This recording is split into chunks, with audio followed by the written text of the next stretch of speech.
നിങ്ങൾ നല്ലൊരു ക്യാമറാമാനാണോ? അല്ലെങ്കിൽ വേണ്ട, മൊബൈലിൽ നല്ലപോലെ വീഡിയോ ഷൂട്ട് ചെയ്യുന്ന ആളാണോ? കുറച്ച് സെൻസ് ഉണ്ടോ? ഹ്യൂമർ സെൻസ് ഉണ്ടോ? കഥ എഴുതാനുള്ള താല്പര്യമുണ്ടോ? എങ്കിൽ നിങ്ങൾക്ക് മനോഹരമായ കാഴ്ചകൾ പകർത്താം. ഞാനിപ്പോൾ കാണിക്കുന്ന ദൃശ്യങ്ങളൊക്കെ എന്ന് പറഞ്ഞാൽ കൊല്ലത്തിന്റെ അതിർത്തി പ്രദേശമാണ്. തെക്കൻ ജില്ലയായ നമ്മുടെ ജില്ലയുടെ അതിർത്തിയിൽ കിടക്കുന്ന മനോഹരമായ സ്ഥലമാണ് തമിഴ്നാട് തെങ്കാശി. തെങ്കാശി എന്നാൽ നമ്മുടെ സ്വന്തം സ്ഥലമായിരുന്നു കേട്ടോ, തിരുവിതാംകൂർ രാജഭരണകാലത്ത്. അവിടെയാണ് നമ്മൾ ചെങ്കോട്ടയിൽ നിന്നും വളവ് കഴിഞ്ഞ് 5 കിലോമീറ്റർ യാത്ര ചെയ്യുമ്പോൾ കാണുന്ന ഭഗവതീപുരം എന്ന് പറയുന്ന മനോഹരമായ സ്ഥലം. സ്വർണ്ണ കതിരണിഞ്ഞ പാടങ്ങളും മലയുടെ താഴ്വാരവും അതുപോലെ തന്നെ കന്നുകാലി കൃഷിയും ഒക്കെയാണ് ഇവിടുത്തെ കർഷകരുടെ പ്രധാന തൊഴിൽ മേഖല. ഏതായാലും പാലക്കാടിനെ അനുസ്മരിപ്പിക്കുന്നതിനാൽ മലയാളം, തമിഴ്, തെലുങ്ക്, കന്നഡ, ഹിന്ദി തുടങ്ങിയ സിനിമകളുടെ ഇഷ്ട ലൊക്കേഷനാണ് കേട്ടോ.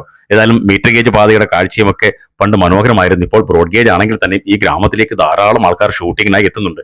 അപ്പോൾ നമ്മുടെ ഭഗവതീപുരം എന്ന് പറയുന്നത് നമ്മുടെ കൊല്ലം ജില്ലയുടെ അതിർത്തി പ്രദേശമാണ്. പണ്ട് കാലത്ത് നമ്മുടെ സ്വന്തം സ്ഥലമായിരുന്നു. ഇതുപോലെ മനോഹരമായ തമിഴ് ഗ്രാമങ്ങൾ ഒരുപാടുണ്ട്. ചെറിയ ചെറിയ കാഴ്ചകൾ തന്ന് നിങ്ങളെ സന്തോഷിപ്പിക്കുകയാണ്. ഇനിയും മനോഹരമായ കാഴ്ചകളുമായി വീണ്ടും വീണ്ടും നിങ്ങളുടെ വിരൽത്തുമ്പിലേക്ക് എത്താം.